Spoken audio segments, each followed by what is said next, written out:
Thank the Force. Star Wars News and Live. It's Thursday night. We are here.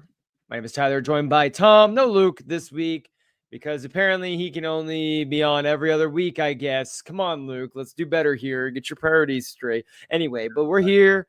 We're feeling good. I want to apologize in advance just in case this happens, just in case the Wi-Fi in my house and my computer is going crazy. So just in case I just drop off the map, I want to apologize in advance, but I am looking forward to talking Star Wars tonight because there are so many fun announcements that we have in store for us because of all the fun for the book fans, I guess, that are out there.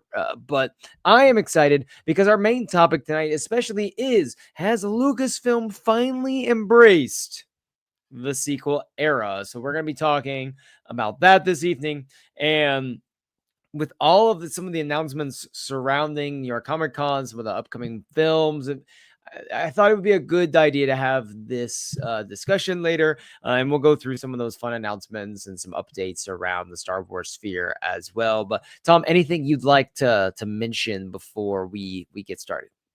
No, just looking forward to diving into the conversation. Great to be here on Thursday night. All right. Well, I feel like we would be remiss, and I believe, did you write the article for the Titan in the industry we lost this week? I feel like we'd be remiss if we did not mention that. But did you write that article and want to highlight that? Because we lost Drew. We lost Drew. Oh my gosh, Drew. I cannot pronounce it. Drew Struzan this week, and that was. I mean, even when George Lucas, even, he came out and made a statement. This is someone that's been working in Star Wars since the very beginning. He's been, if you think of an iconic Star Wars like image in your head, there's a good chance that, he was the one behind that or had a hand in that when you think of all the iconic posters. But I'm just curious if you wanted to, shed, some light on this and even offer up a few words.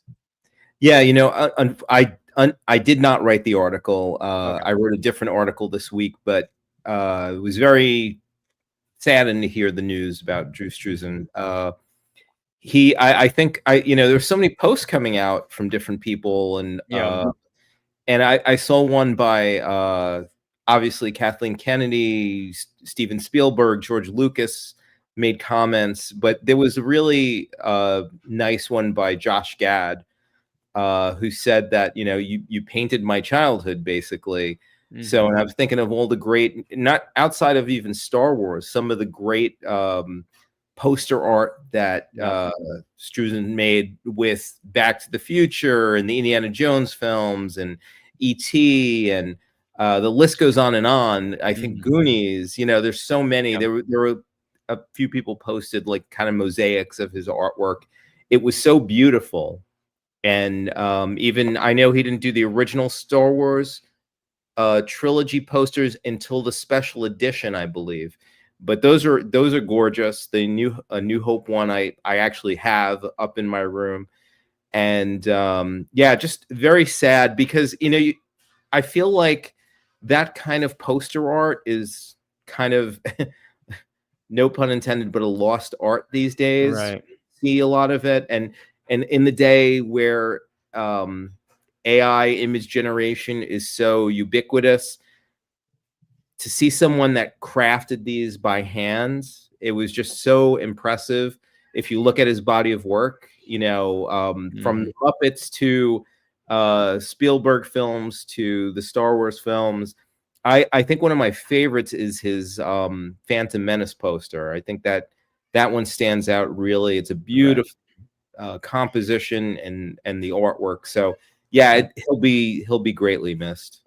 That's such a great way of putting it, like of Josh Gad's post, like you painted my childhood. When you think of like to the diversity in that portfolio, you mentioned like there's the Muppets Christmas Carol poster that's very iconic, and then you have like these, very much like this Indiana Jones and Star Wars, and I just think about like some, like I like the Attack of the Clones one too. It's very romantic, just in the way it looks, and it's a very different look than the rest of them. Very it's like shiny and like glimmers in a way, and that kind of matches the vibe of Attack of the Clones.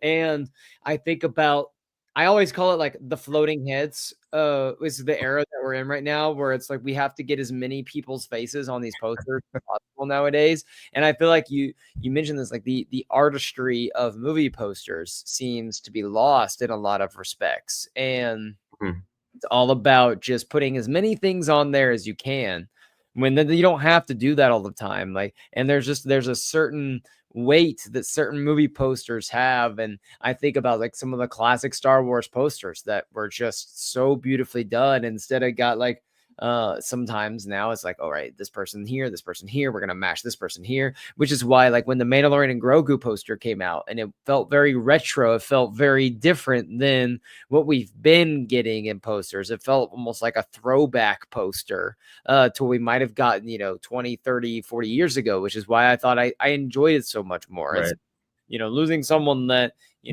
played a giant role in all of the things that we kind of enjoy from these, 40 years of films. It's a big loss. And I hope that everyone kind of takes a moment to even remember, like, oh, I loved that one. Like, that was my favorite one, and kind of like put together a list, or even just go, like you mentioned, go explore like online, like all of the different, works of his that are out there. You might be surprised, like, oh, I didn't realize it was this one either. So no, absolutely.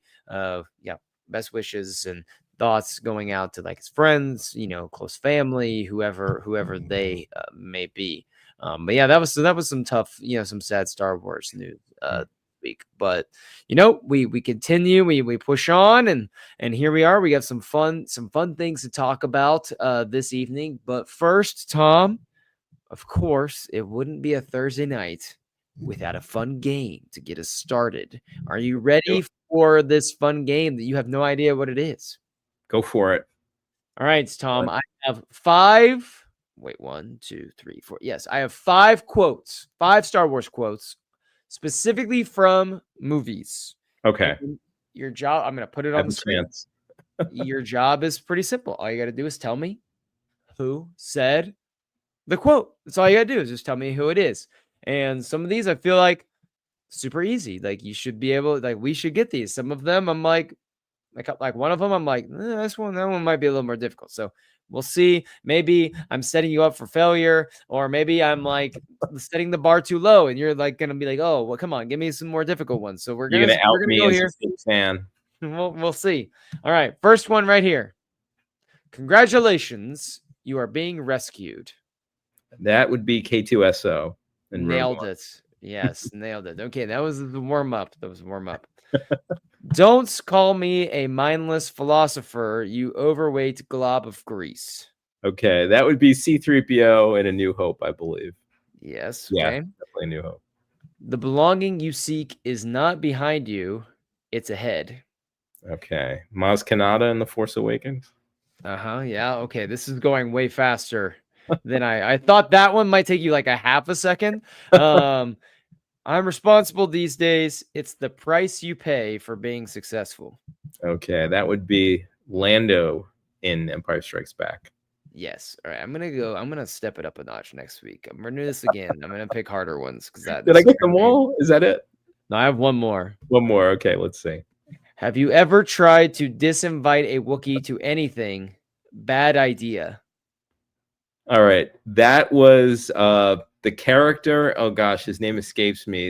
Is that the character Jon Favreau played in Solo with the 4 arms? Yes, but do you remember the character name? What was his name? Oh my gosh, I'm blanking. I can hear his voice because it sounds like Jon Favreau. I can hear him saying it, but I can't remember his name. So I think you got me. He was an Ardenian. You're right. Last name is great NBA player. But, likes to bark at people on Twitter. Oh my gosh. I'm on the spot. You know who it is. I'll give you that. Like, who says it, but the character name and is Rio Durant. Rio Oh, Durant. okay. Yes, Jeez. Argentinian Yeah, totally. male. Died 10 BBY on Bandor. So sad. But anyway, During the that heist. was the only one I was like, I thought you'd get all of them. I thought you might hesitate for like a second on this one, or maybe the Lando one. But no, you nailed it. You nailed it. And then we have Have you ever tried to disinvite Wookiee to anything? Bad idea. That was the only one I was like, that might trip you up. But that was that was fast. So I'm gonna go deep dive into the movies this week. I'm gonna get some difficult. I'm gonna like look for some really hard ones, and just to make sure that that we crank these out just a little bit more difficult. So we'll take it to the next level next week. There we Okay. go. Assuming I have time to go deep diving into I'm not gonna find like the full transcript for every movie and just go through and just be like, who said something generic random thing? Who said this in The Force Awakens? All right, here we go. So there were a few fun announcements, and then we'll get into our discussion, which centers around some of these announcements. But the first thing we have to talk about, Tom, is what everyone has been asking for the last 25 years, 26 years, and that is more Jar Jar stories, because we are getting the Jar Jar one shot, which hilariously is, I think, being co-written by Ahmad Best, and this is a story where Jar Jar will be, it looks like, teaming up with Keller and Beck. So it's the Ahmed Best like special, like the Ahmed Best duo. Right. That actually is worth the price of admission right there, that he's actually involved creatively, and he's using, I feel like I love the renaissance of that he's brought, that he's back in the spotlight again. I know his first turn with Star Wars was kind of bittersweet because of some of the backlash and some of his feelings. Absolutely. And his experiences with the fandom, and just the fact that he's back and he's, doing something like this is so much fun. So I'm really excited to see what's in store in the story. I've never, it has something to do with the like rebellion, Yeah, I mean, I adore Ahmed Best. Jar Jar still, I'm not, I still don't love him. He's not my favorite character, but I love that Ahmed Best is kind of, it's almost like, how can I say, like, he just embodied the character so well that, that he knows how a lot of people feel about Jar Jar, but most people, I think, at this point really love him, and he does stuff like this, which I think is really great. I think the fandom really takes to it, and they get the humor in it, and I think this is a must read because of a couple of reasons. Number one, and this is actually a serious reason, like Keller and Beck, like, is this taking place simultaneously with some things of Order 66? Is or is this like down the line, and we actually learned that Keller and Beck survives for a while, and we don't know his fate, because with the Mandalorian he helps Grogu escape, and we don't really know exactly what happens to him. It's very ambiguous, and you're kind of just, in my opinion, I'm led to believe he ends up dying because he's on Coruscant, where there's clones everywhere. Like, how is he gonna make it out of here? But maybe he is alive and he's helping, out in some way. But and then secondly, it has to do with the rebellion. So I can't wait to see how Jar Jar fails upward. Jar Jar fails upward more than any, character in the history of anything, right? So I want to know how somehow Jar Jar's acts go horribly wrong, but the fallout from what he does, even though it's not good, the domino effect is somehow leading to why Palpatine ends up going to the Death Star in the first place. Like, somehow it was something Jar Jar did that led Palpatine to the second Death Star. Somehow it was what Jar Jar did that led to the Alliance being able to like get secret plans to infiltrate some Right. fortress, or just Give Galen something or crazy. so the idea to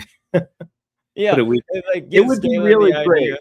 That would be great. Like, they, people joke about how he was kind of instrumental in Palpatine getting his emergency Right. powers. So if he could do something to actually be a catalyst for all the big events behind. He's just going through he's like just talking really loud about like, and then on Uragunga, like Misa C, big reactor go boom, one shot. And like Galen Urso's in the like side hall, he's like, main reactor, Taking one notes. shot, the whole thing goes boom.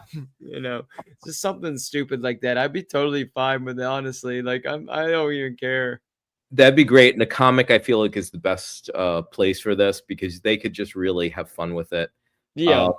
The other thing too is people said, I wonder if Keller and Beck if Jar Jar has something to do with Grogu's escape, because if you watch that episode, when Keller and Beck takes him to, it's a bunch of Naboo guards. Yeah.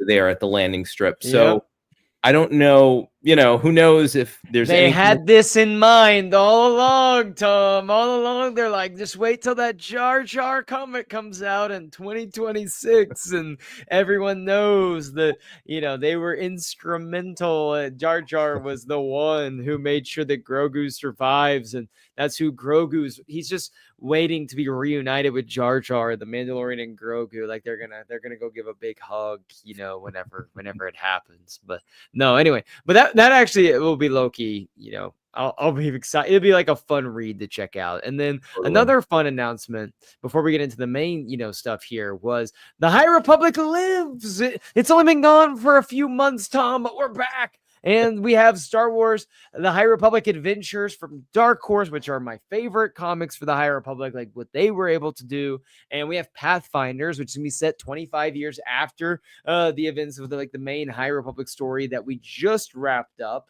And George Mann's going to be taking these over. And Tom, I know that you aren't, into the High Republic yet, but let me tell you that George Mann was cooking in the last phase here and the last segments of the High Republic. This man was absolutely cooking. So I'm excited to see what he has on store here in Pathfinders, because he was on a tear and it feels like he's got more stories, ready to tell.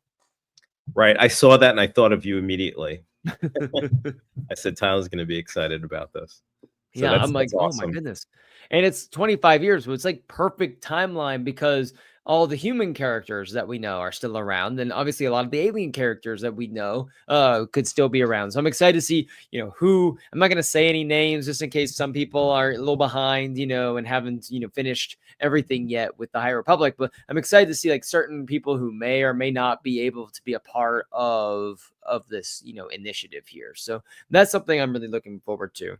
And, again, it's great to have, more High Republic out there. But there are, two big events that happened at this panel.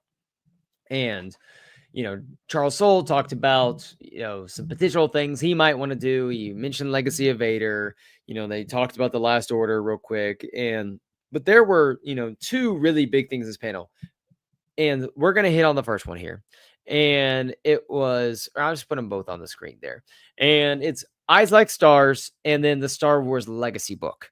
And the Eyes Like Stars book is this first romance-centered Star Wars story. It's this new genre in Star Wars they're doing, which is this young adult, romance novels. And this is the first one of this genre that they're doing and they're rolling out. And this takes place about 5 years before The Force Awakens. And then, the big one, the big reveal was Star Wars Legacy, which is, the book that's going to take place between episodes 8 and 9. And it's kind of about, how Rey and Leia learn to have a relationship and a master-apprentice relationship, a mother-daughter-ish type relationship. And, what that training was like for her, how she repairs the Skywalker saber. And then Kylo's on the cover too. So I'm going to guess we're going to get some moments with him as well. And there's going to be some sort of mission that takes place. Something's going to happen where, Kylo is involved too. So we're getting Leia, Rey, and Kylo here in a sequel era, timeline. And then Eyes Like Stars, which takes place right before. So what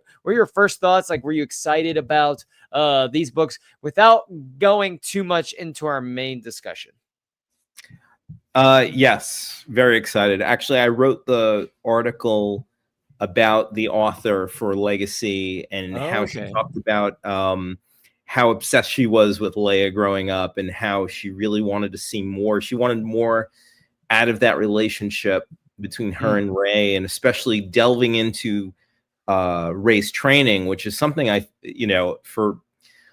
guess, you and I guess, are more so fans of the sequel trilogy. I know a lot of people aren't really too positive on the sequel trilogy, but that being said, I think a lot of fans really do want to see that story told about how much did Leia know, because we kind of were thrown that curveball in the Rise of Skywalker that Leia took over the training from Luke, and there's so many questions that we have, or that I have, how is Leia up to the task? How far along was she in her training when she stopped?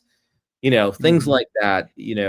How does she feel about training Rey? Does she feel confident enough that she can give Rey what she needs? All those bombs dropped. Like, Leia was trained to be a Jedi. She stopped. She knew that Rey was a Palpatine, and all of these things. Like, she knows all of these things, and obviously her son is at this point like the worst person in the galaxy to pretty much everyone right now. So like there's a lot, and him and Rey have this really complicated relationship. So there's a lot going on here that it'd be fun to see unpacked. Like, I'm excited, and I don't know anything about this author really. I know that you and I believe Nate in our chat and some others were telling me, we're kind of saying how, this author's, she gonna bring it. Like, this is gonna be like, she's a great writer.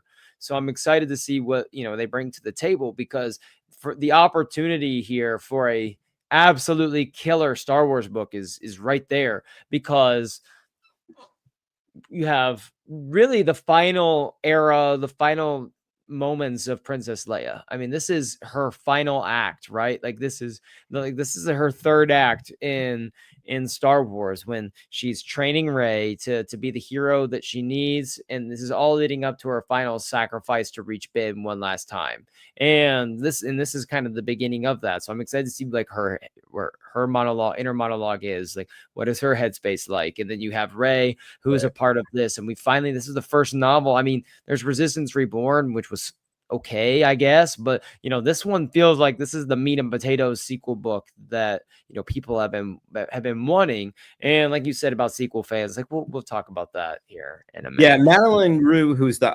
author, said that she had an interview actually that I took a story from, where she said that she really wanted to get into their heads, and Leia, Rey, and Kylo. So he definitely does play a lot to get into.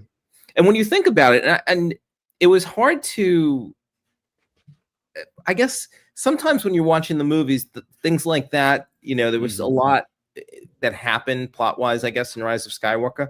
But when you think about it, she's being trained by Kylo Ren's mother.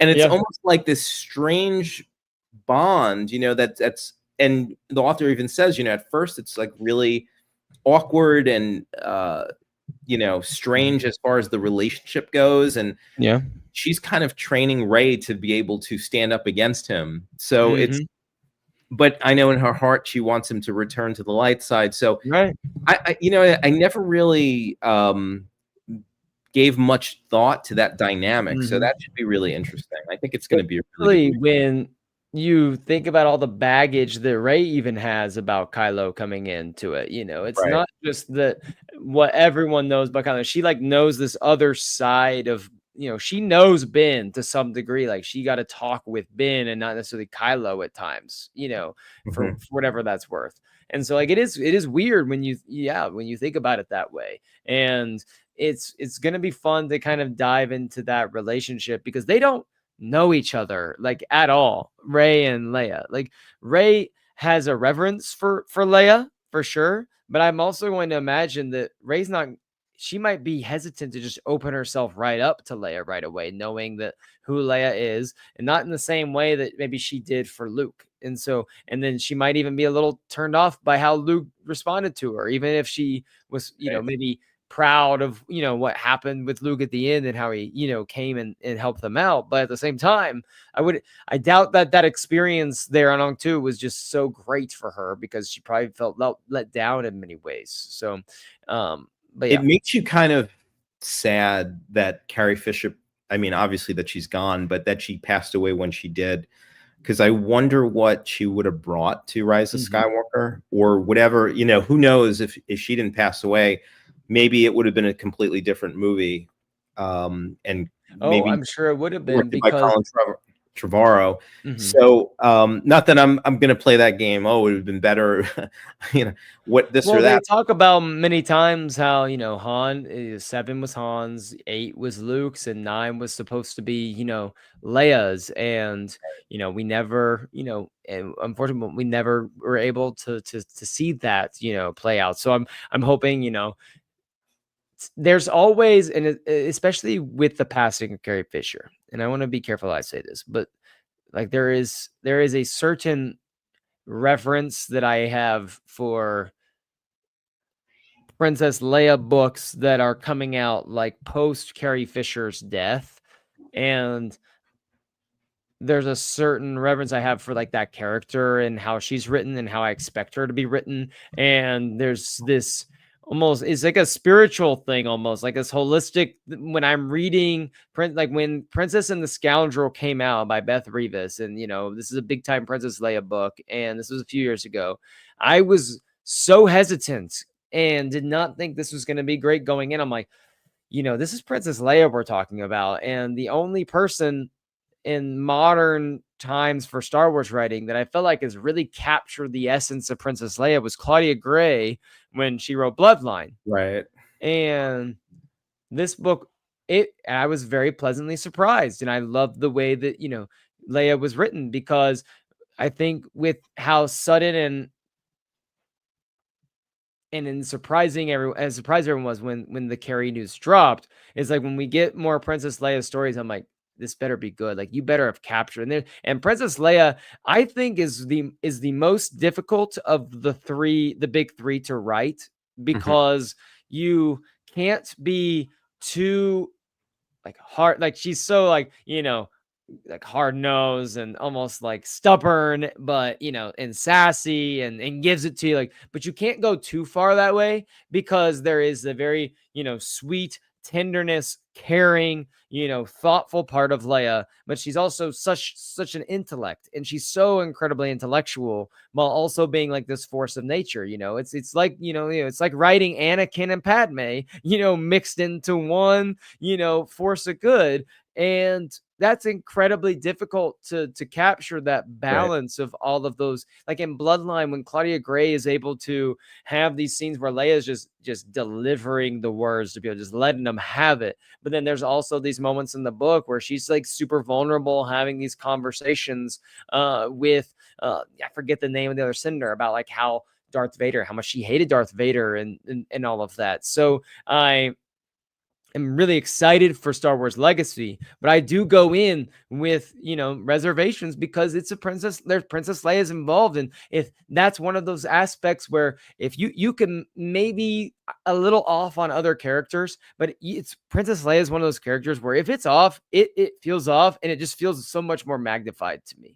One thing that was interesting to me is that the author said that she read all of Carrie Fisher's books and memoirs to kind of get more into her head, I guess in her psyche, because she felt like the character Princess Leia and the actress Carrie Fisher were so close and so intertwined that she read a lot of Carrie Fisher's books to just kind of feel like she was really doing it justice, which I thought was really cool for her research.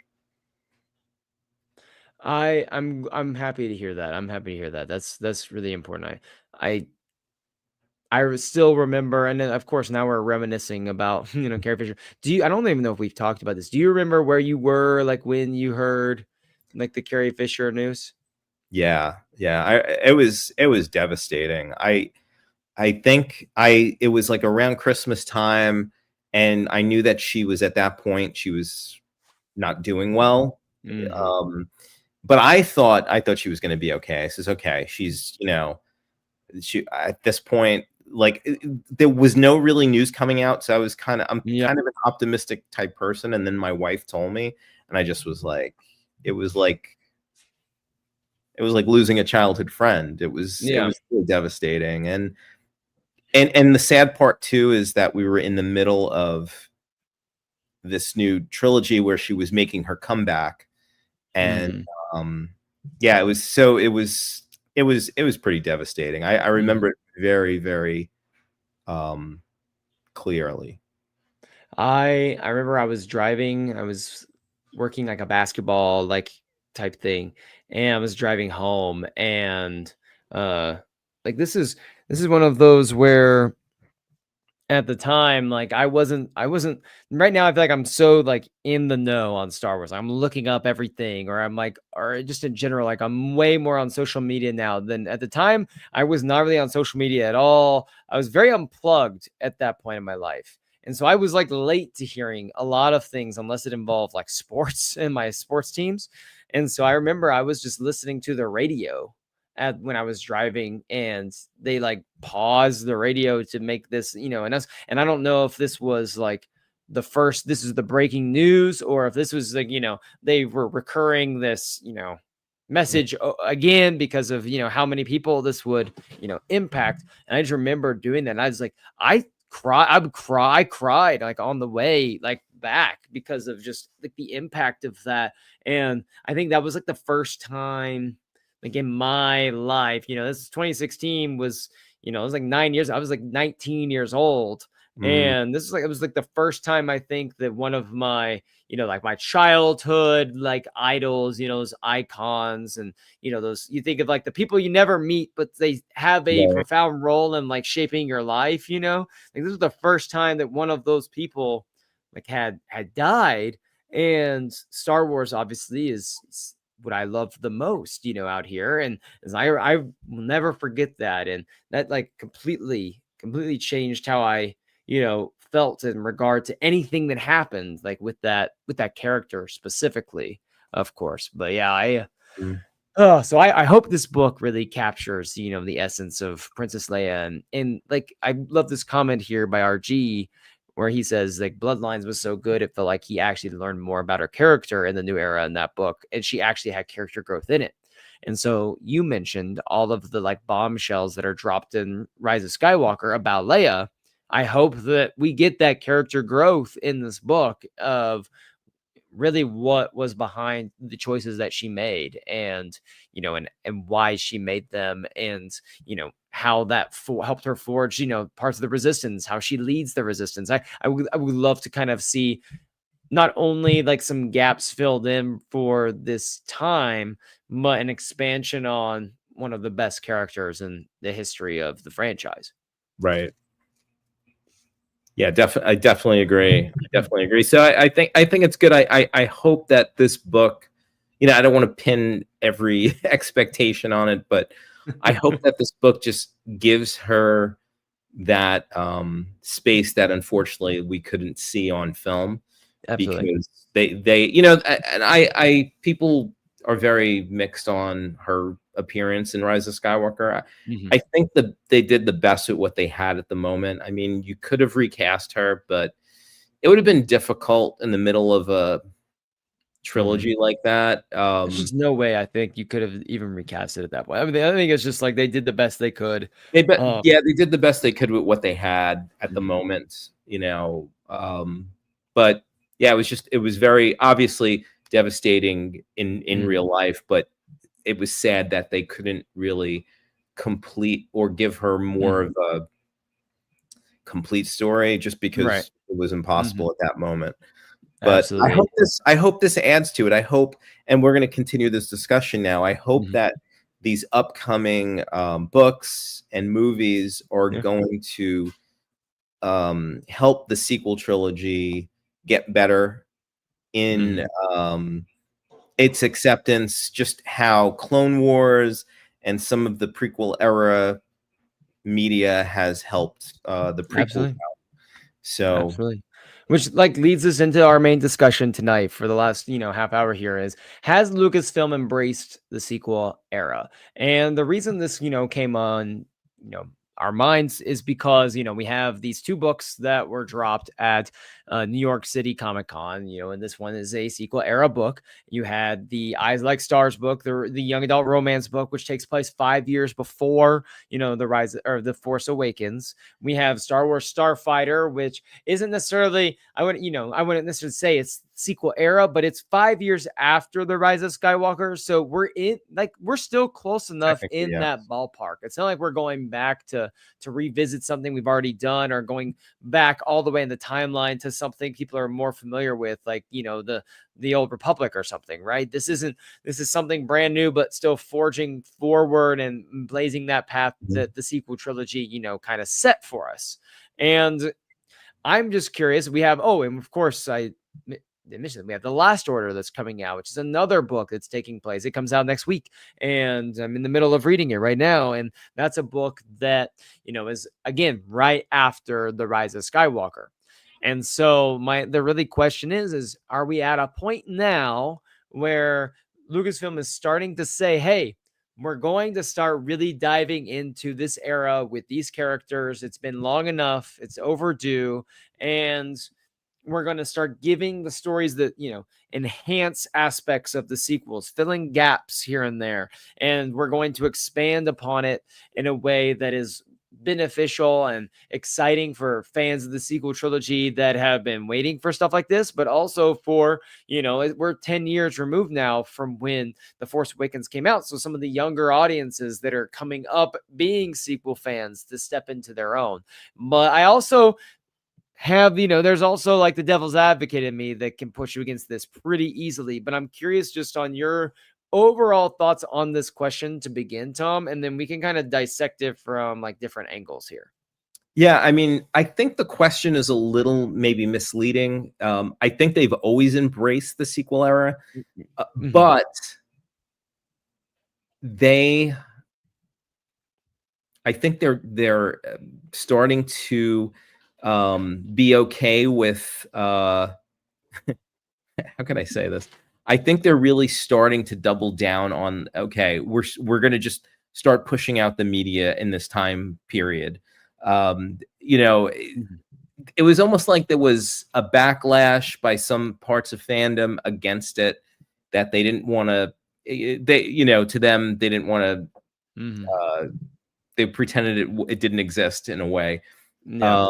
And it was so, I guess, toxic at that point, that Disney was very, they weren't touching it. They probably had plans, but like you think about it, there hasn't been a movie since The Rise of Skywalker, and the first movie that's coming out is The Mandalorian and Grogu. They kind of leaned into Disney Plus, and they didn't 100%. explore this time period at all. So, as far as I think explore is more of a better word than embrace, because now we're finally getting it. I think they maybe, and honestly, we have, I love the different time periods. I'm a huge fan of the Civil War period, with the Andor and stuff in that timeline. But it's time to move forward. We have to see what's going on, I think it just helps the franchise out too, to have more of this linear story going. Obviously, there's still going to be stuff in these other time periods, but they left so many things hanging in this era. So it makes sense. I'm glad that they're finally coming around and exploring it.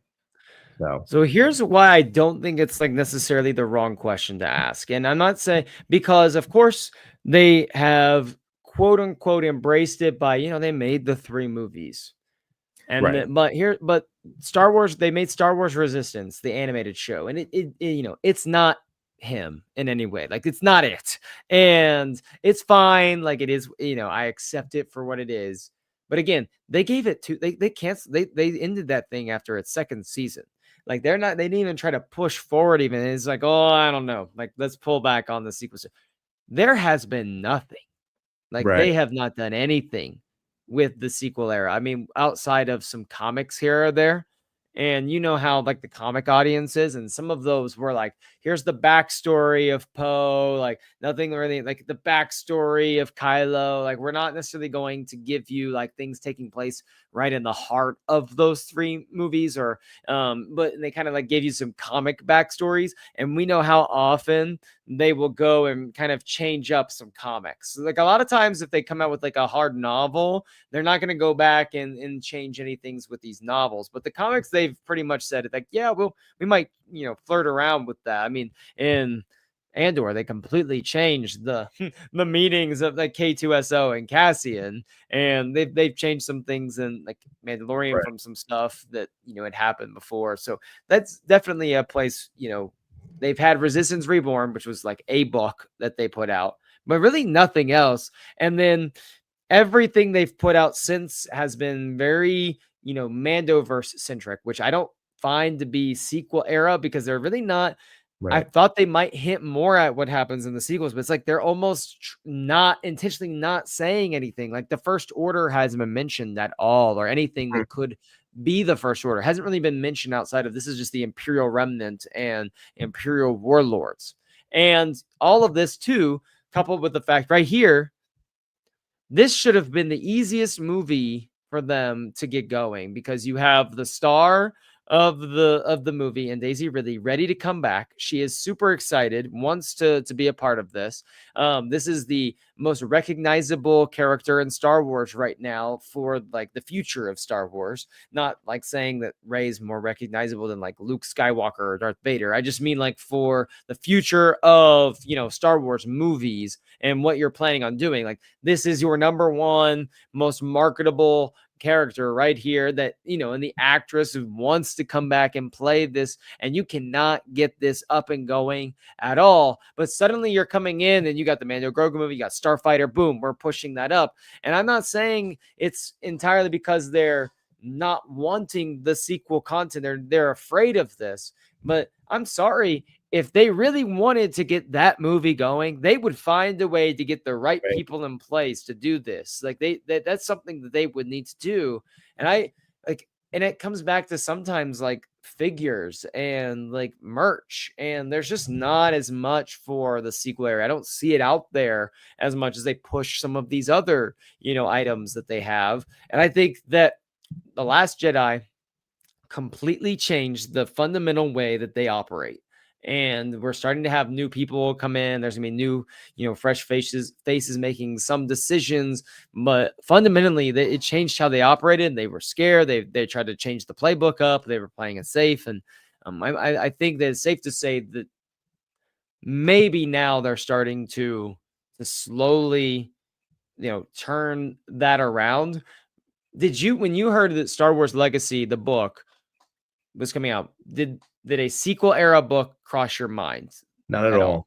Not at See all. that then, and that should have been like, I feel like if we were thinking that they were embracing and really wanting to go into the sequels, like Legacy, sequel era, like that is the legacy of Star Wars, is those final, three. It makes perfect sense now that I know, but I was thinking it was going to be some sort of like prequel era story, with something, or some sort of like Luke Skywalker type book, Right. taking place.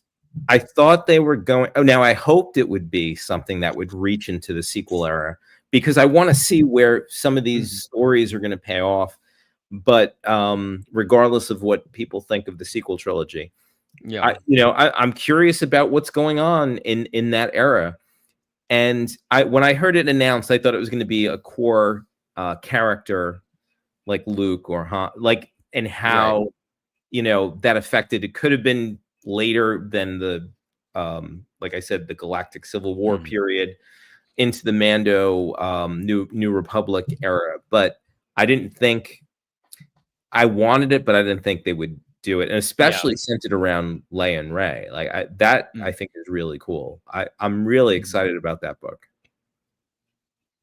I am surprised.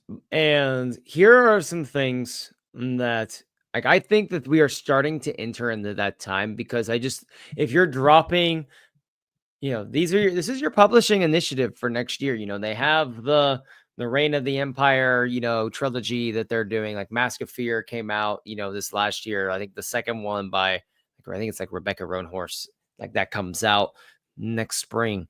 But this is going to this feels like their biggest book of the year. Like this might be the biggest book of the year. And they always announce other books, as the year goes on. But they came out and said we're starting this brand new genre of young adult romance. That book takes place in the sequel time. And then hey, we have this book, which is probably our book for next year, right in the heart of the sequel territory. And then the next movie that comes on your screens after Mando and Grogu takes place right after the sequels, paving forward. And you bet your butt there's probably going to be some references to some of our characters from the sequels. So I could totally see us turning a corner. There are two things that I need to see before I fully get completely excited about them just completely embracing. And I will take either one of these things, Tom. Either one of these things. The first would be some sort of news on the Rey movie. And for me, that looks like that movie going into production like at the end of next year. Like sometime at the end of next year, because you're done. Mando and Grogu they're sitting on that baby, right? Like they're done with that. Starfighter is in production right now, and it's shooting right now. Presumably, they're gonna be done with that here, a couple months, and by the end of the year, and then they'll be in post for that. And so by next year, that Mandalorian will have come out.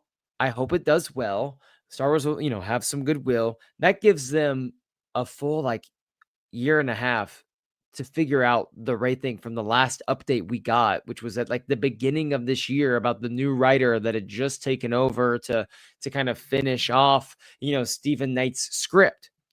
So I need to see some updates on that, and I want that movie in production by the end of next year, and that could set up some very exciting stuff for Star Wars moving forward, where you have the Ryan Gosling movie coming out that next May, and then you could probably have some sort of fun at Star Wars Celebration. You're talking about this big movie, and then maybe you have some fun things to say about this Rey movie where Daisy can come on and talk about yeah, we were on set. Here's the rest of the cast. And then you can come out with the rest of the cast. And then you bring on everything, like some behind the scenes photos that on set, some interviews with whoever the director is at that point, because I'm not convinced Sherman Chenoy is going to stay on as director. There's a whole lot of things going on there. I hope so. Right. So that's number one is this. And the second, and this is Republic Commando here, just said it right there. He said, I need either a Clone Wars anthology between 8 and 9 or an Andor drama for the creation of the First Order. The sequels, in my opinion, are untapped potential. We need a show. We really need a show that, and I was thinking more of something, not even Clone Wars anthology, but Star Wars Rebels type, actually. Something where it's maybe brand new characters that I can learn to love, because when you think about the prequels, there's just so many characters, and Clone Wars gave us so many characters too. So I'm not trying to say that all these characters I love from the Clone Wars are in the prequels, but there were so many Jedi to expand upon that we met. The sequels are very contained into a few characters. There's not all of these other characters that we just want to dive into right away that are so interesting, like the Jedi. But if we did a Rebels take where we follow a group from the Resistance or a group of individuals, and they're going to interact with important people from the Resistance throughout, an in between at 8 and 9, or from us, I think that would be a great show to help us fall in love with that era a little bit more. And it has the familiarity of Rey showing up here. They're going on missions with Poe. Leia can be involved. Finn, Rose, meeting new characters, the Resistance, seeing the First Order, and really what it's like, because Star Wars Resistance didn't really do that. And so I think that would be what we need, an animated, personally, I think animated series would be great, similar what Clone Wars and Rebels did, but live actions fine as well. Those are the two things I really need for them to just come out and just say, hey, this is our stuff. We're good with it. And I'll stop talking. I'll throw it to you. Yeah, no, I agree with you completely. I think they've been very trigger shy. So that is the reason we're having this discussion tonight with putting stuff out. I wish I could be a fly on the wall in some of those discussions because they have been like, there really hasn't been much content in this era. So I wonder what the success of Mandalorian and Grogu and especially Starfighter will mean going forward. Just say, I don't want to, it worries me a little bit because I feel like if both movies, especially Starfighter, are not, or Starfighter is not the biggest success, I have a lot of faith in it, in Sean Levy and I co. do too. But if it's not a big success, what will that mean going forward? Because I would love to see some shows. There really is no live, other than Ahsoka season 2. There's no other live action show slated for Disney Plus, other than the ones that were announced years ago that probably aren't going to happen. But so I would love to see a sequel era show, but I don't know why they're like being so well. There's a lot of business stuff going on behind the scenes too, because there's really nothing. There's not a lot of. I don't know if they're leaning really heavily into Disney Plus like they were before, but yeah, I mean, pushing away. And then you have, I mean, their change in leadership is happening at the end of the year, like this year, right? But that being said, they could give us an update on the Rey movie. I don't know if they're saving anything for Starfighter, but that's a long way off, at this point. If they're waiting, say they're going to have like something, a tie-in at the end of the movie or throughout the movie to Rey and some of the sequel era heroes, it's a long time to wait for something like that. I think it was 2024, spring of 2024, when they brought Daisy on stage saying that, she's back and this is like probably it made it seem like that was the next movie we were gonna, get outside of, what they'd already been talking about. And now, if they don't say anything by Starfighter, we'd be 3 full years removed from that. And that movie still wouldn't be off the ground running at all. I don't know. Yeah, it's just it's I don't want to say Star Wars is in a weird place, but it kind of is. Because I think I would say this. I mean, they're coming off the success of Andor, which was great for the franchise, but I feel like they really have to reel people in for the sequel era content. When I say reel people in, I think they need a hit with Mandalorian and Grogu. They need to maybe soft launch, which I think they're doing with the books. See what it's interesting. Like I feel like, well, I go back to George Lucas being like, when he was making the prequels, he didn't care what he would do whatever he wanted to do. That being said, he did very much diminish the role of Jar Jar throughout the prequel films, which I would say was related to some of the backlash, but that also he pretty much did what he wanted to do. He knew what he was going to as far as the movies he wanted to make. Now there's a lot of this, like you said, there's a lot going on the business side of things as far as changing. Well, you mentioned Star Wars in this really weird place because it is, and it's weird to say that because you can have someone that comes up to you and goes, "Man, Star Wars is in a really great place right now," and you could 100% agree with them. But you could also come up to someone and be like, "Man, Star Wars is struggling right now," and you're like, "Yeah, they are. It's pretty bad. It's pretty bleak." Like you could really go, both ways because on one hand, like you said, the success of Andor and people are like feeling really great after Andor, and someone else, I like to be optimistic, right? So my way of saying is, man, we got Andor that just came out and it was killer. Bad Batch, finished up last, year, and that was 2 years ago or whatever, and it was great. So like we're coming off a great animation closing, we're coming off Andor, and we have a movie coming out next year that's going to be just a lot of fun to get people kind of like the soft launch back in the theaters. And then you're telling me I get Ahsoka season 2 and then we're going into a Starfighter movie with Ryan Gosling, Sean Levy. Like Star Wars is just like booming right now because I have a hard time thinking a Sean Levy movie with Ryan Gosling, Amy Adams, Matt Smith is not going to just be, Agreed. fantastic. Like I have a hard time envisioning that. But if you also like, if someone came to me and told me that they've been to the future and back, and Mando and Grogu is very poorly received and not enjoyed by fans, and Ahsoka season 2 doesn't really do much more than season 1, and Starfighter is meh.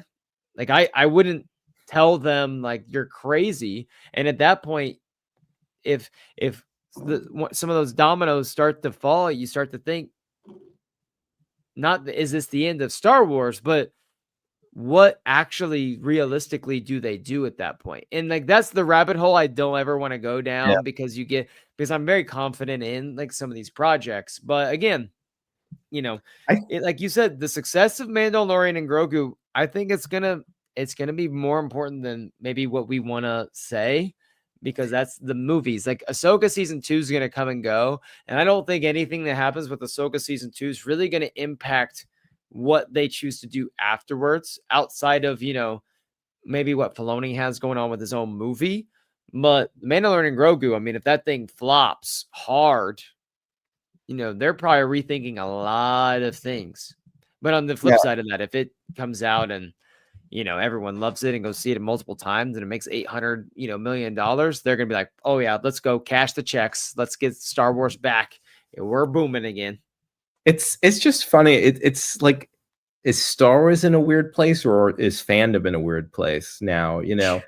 I don't want to get into other off-topic stuff, but like even in the music world, like back then when an album would come out and you would listen to it and your friends would talk about it or this and that, but now you're getting opinions from all over the world, and it's almost like you're inundated with all of this stuff, and it makes it almost kind of wearying in a way to and I think a lot of the fandom of Star Wars has PTSD from still after all these years, after starting with like the The Last Jedi and things like that. So it's strange. But another thing that was interesting when I saw Diego Luna when I was at that Andor Q&A, he said that they really listen to what the fans are saying. So like the messages that get back to them, they really make decisions. Now it's tough because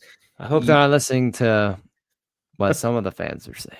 Well, yeah, I mean, I guess you got to watch out, like, what you consume. I guess it's even a lesson for all of us. But if they see how things are received and they act accordingly, because it is a business at the end of the day. Right. It's when Lucas was running things, like I said, he would kind of do what he wanted to do for the most part. Which I want, because if we just keep doing this whole, it's a business, let's play it safe, that's how we get where we are in movies in general, where it's like, let's just be cookie cutter, here's the formula, here's what's going to work. And it's like, people don't want to, like Lucas, I think himself said, like, people don't want to take chances on ideas anymore and just go for it. And I think that they've kind of gotten, I think people, I don't even know if I want to go down this like whole tangent, but it seems like people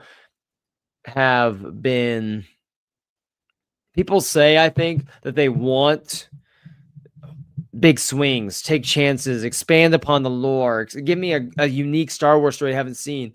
And then it comes out, or they make one and they say, this isn't Star Wars. You can't fundamentally change something about Star Wars. What are you doing? And I think there are some prime examples of that are The Acolyte and The Last Jedi. 100%. And I think The Acolyte is not the best Star Wars in the world. It's very meh to me, but I did not think it was worth the shite that it got online, like as much, feces thrown its way that it did. It's a big way it happened. And then Last Jedi. Biggest swings in Star Wars since Empire Strikes Back in The Last Jedi. And That's to me, that's what I want when I watch Star Wars. Like, reinvent the wheel a little bit, but stay true to the foundation of Star Wars. And I think that's what I felt like the movie did. But again, that's a whole another rabbit hole that we could spend hours going down. But ultimately, I feel like Star Wars and Lucasfilm maybe is starting to say, hey, like, we're going to push forward in this era and affirm the choices that we've made, and feel good about expanding upon some of these characters that need some more stories. Yeah, I was thinking about Solo. I think Solo is a good movie. It's fine. But there was, even before it came out, well, I know people were fresh off of the controversy with The Last Jedi, but everyone kept saying, all the comments I would see, I didn't ask for this movie. I didn't ask for this. But I think they're worried about that with a Rey movie sometimes, or there's that worry. But I think there are people that honestly want that movie. I want that movie. She's my favorite character. She's one of my 5 favorite characters, Tom. Like, that's my favorite sequel era character. It's not even close. Right. I love Rey. And then anytime I get the whole, I didn't even ask for this, people, I'm like, did you ask for Andor? Probably not. And Andor's freaking awesome. Now, I'm not saying whether it's going to be good or not. I just meant demand for it, I think, is higher than I think business-wise. Good. I'm sorry to cut you off, but I think business-wise, I think there is more. I definitely see a demand for the Rey movie, and there are people that will disagree with me, and I know there are people out there that really don't want it or don't care. But I know for a fact that a lot of people really want that, and they're curious about what happens next. It's so easy to do that. Like, it's just, like, just do it, and it's frustrating because, like, anytime this is a conversation I've had with Luke before, right? And it's when people tell me, "Well, I didn't ask for this," or "This isn't what I asked for," and I think about so many of the great innovations in the industry have been from, like, no one's asking for this, like, but someone had an idea, creates this unique idea. That's usually when something is a little bit more unique and interesting. Like, no one asked for I wasn't sitting here going, let me get the Cassian Andor backstory, show. And I wasn't sitting here saying that, but here we are, and we have Andor, and it's freaking amazing. Whenever the idea of a animated show like Rebels came out, I don't think people were, sitting there asking for a brand new crew to try to get to know. That's kind of goofy and all of this. Like, they were probably thinking for an animated show called Rebels, oh, give me the formation of the rebellion with characters I've heard about from the original trilogy. Like, how is Princess Leia forming the rebellion? Like, where does, Bail Organa come into play? Like, how is Yavin come into play? Like, nope, that's not the story you're going to get. And Rebels got some backlash at first. Like, it was not well received at first. And now it's got this massive, fan base behind it that loves the storytelling. So I think that we need to, anytime I'm hearing that whole, like, oh, I didn't ask for, like, pump the brakes a little bit and stop and just wait for it to come out. Go in with an open mind, and you might enjoy it. A couple of comments from Republic Commando here that I want us to tackle, and was, do you think the Filoni movie will end up happening? It says, I love the idea, but I don't know if there will be enough traction. Tom? I think that depends on, like I said, and it may sound like obvious, but the success of Mandalorian and Grogu and the success of Ahsoka season 2, I think will definitely, if they're both received very well, I think it'll put a lot of fuel to that fire.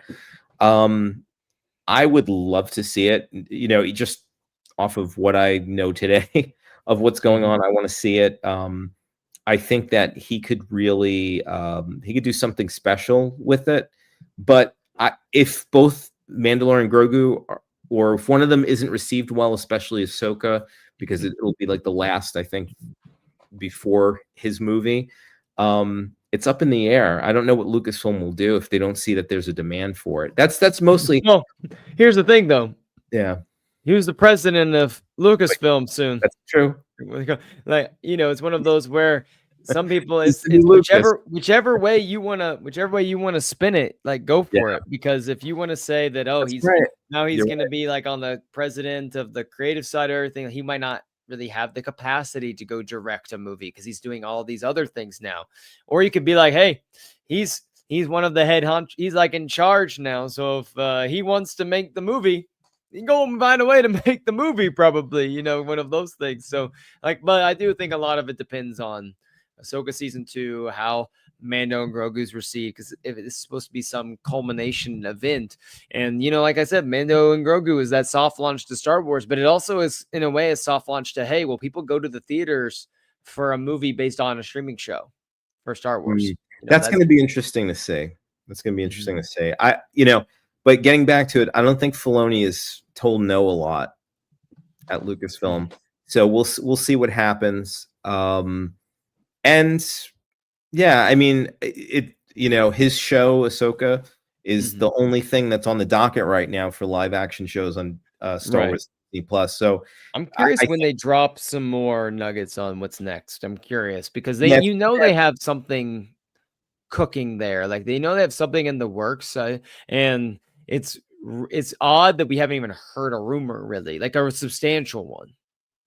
I feel like we have the 2 movies coming out, so I feel like I hope they would announce something before Celebration in 27, but I don't know if there'll be any major announcements. We'll see. There has to be something because I'm curious to see what they're going to put on Disney Plus, if they're going to do anything with Disney Plus. Well, because for Star Wars, well, Marvel I know has a ton coming out next year. Like there's a lot of Marvel stuff coming out, but for Star Wars, you think that the mall show is going to come out early. That's right, springtime. You have the animated stuff, and then you have Ahsoka in the fall, and then we're focusing on Star Wars movies. But again, when Ahsoka's over, I have a hard time thinking they're going to go an entire year without Star Wars on Disney Plus. Like that feels odd that they would go an entire year without that, or a year and a half if you even include it until Starfighter. But maybe they're like really gonna pump the brakes on everything and focus on other projects. Maybe so. A couple more.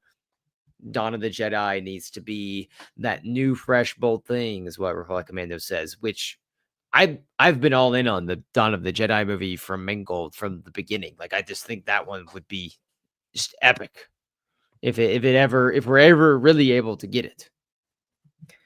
Yeah, I mean, now that he has that deal, I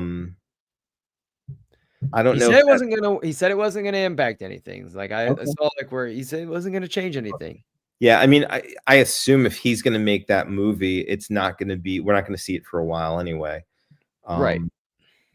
But yeah, I mean, it could be. The good thing about that is there's no time constraints to that. Like there's no. It's not like with like Rey. It's like you want to make that soon. Like you have this character that we know, and she's ready to go right now. It's like they don't have you can make that whenever. Like they don't have to specifically have a person. But as I get older, Tyler, I want them right away because that's fair. That's fair. I wouldn't be in an old age home waiting for these movies. I will personally fly up there and wheel you into the theater if I have to, and put you in the wheelchair slot at the place, and I'll get in the handicap row, and I'll sit right next to you. Don't worry. We'll make it happen.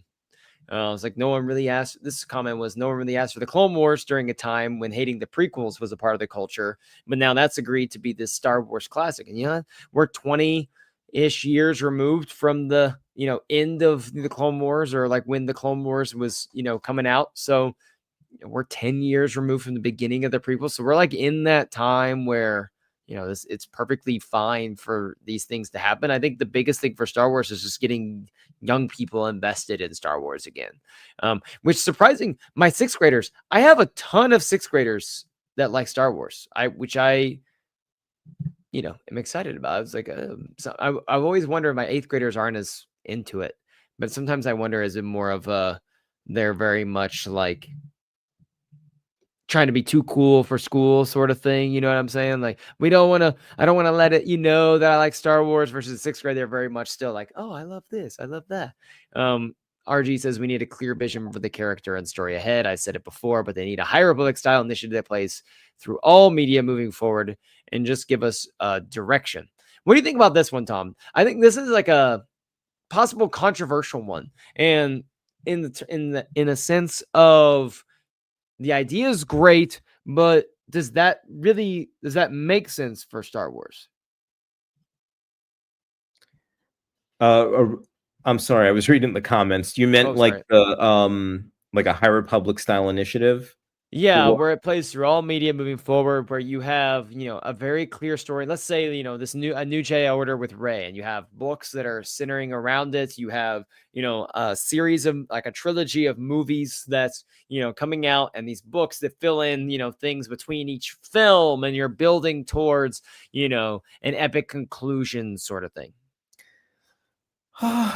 Like almost like you're an Avengers, style MCU, like we're having right. everything Yeah. flow into this. Yeah, I think Star Wars has always been more a visual, live action medium.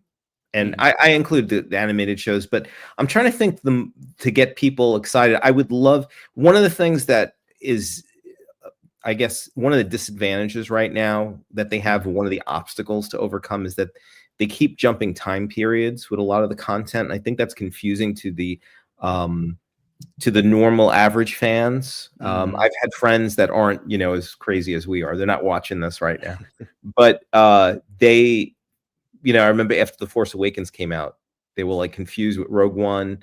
When does this take place? And then Solo, so, and that was a little bit tough. Now I think things are a little bit more clear, but something like that I wouldn't be opposed to. I just don't know, what is the ultimate goal? Is that to get people excited to be Mhm. in the theater, or to have continuity with the story? If Mhm. it's the former, I think that not a lot of people that are casual fans are going to pick up the books. So I Right. don't know. For us, it would be great because I would love to see how they build a character, and then we get to see it in a live action movie or Mhm. TV show. So I don't know. I don't know, but Mhm. they do need.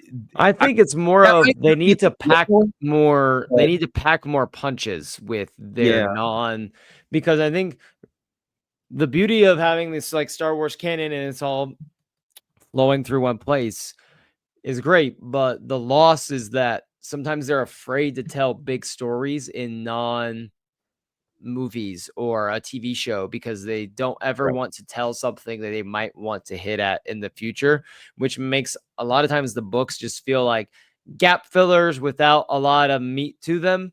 And that's kind of the like a main problem. And that's what I loved about the High Republic was there was no plot armor for these characters. Like it was a whole new adventure. And I wasn't reading this going, I really want to watch how, Obi-Wan is impacted in this story and just how his character grows, which is great. Like I love books like that, but there is something about, I didn't feel the stakes of some of these books because I know how the journey ends for them. I know what the next step in their development is because I watched the movie. And this is one where it'd be nice if they took some chances with these books and they had like real big characters have, big problems they had to face and we weren't sure what was going to happen. yeah. I don't think the casual fans are going to Yeah. pick up the books. The fans that are invested aren't going to pick them up if they're not going to be impactful stories to, I guess, what's going Mhm. on and what they're leading towards. Marvel had that advantage that they were all leading towards a certain direction. But with Star Yeah. Wars, it's difficult because the jumps and the different Mhm. eras and going back and forth, which they can use to their advantage. It's a little bit tricky at some It's a point. little trickier. So Absolutely. Well, I'm not yeah. opposed to that as far as an initiative that gets us all going in one direction, Mhm. but I don't know if a series of books is the right vehicle. Mhm. Well, Um, it's a series of books, but it can be, like he's like you can have a TV show that pumps in, right, right. but I'm kind of with you. I'm kind of with you at the same time. Well, I would actually love to keep diving in, but we gotta call it off here. I gotta call off the Yeah, dogs right. here, call off the horses. We're at an hour 15 and I gotta get some sleep. So Tom, appreciate you. It's been fun. Check out the last episode of the Okay. Timeline Show. Everyone, Luke and I dived into High Republic Adventures. We're reading The Edge of Bounds Volume 2, which we'll probably record this weekend or next weekend. So look for that in the next week or two. You can follow me on TikTok at Star Wars Book Dude, on Twitter at TyBrad5. Do fun things on if you like Survivor, if you like and you like Star Wars. That's pretty much what I exclusively stick to. Or I guess Wicked right now. I'm in my Wicked era, as we're getting near to the second movie, but appreciate it. Tom, I just want to thank everyone for all the comments. I really appreciate it. Great questions and conversation, and let's keep it up. Yeah, I love it. I cannot wait. If you have ideas for next week's show, send them to us. Like I said, on Twitter at TypeRed5. You can leave a comment on the YouTube channel. Follow me on TikTok. Send me a message there. Message Star Wars Newsnet at Twitter. Whatever you want to do in order to make that happen. We'll do that. Tom, I know that I have some ideas for some side podcasts for us to do over the next, little bit. But for Light and Life, everyone, remember, we are all the Republic. Try to remember that.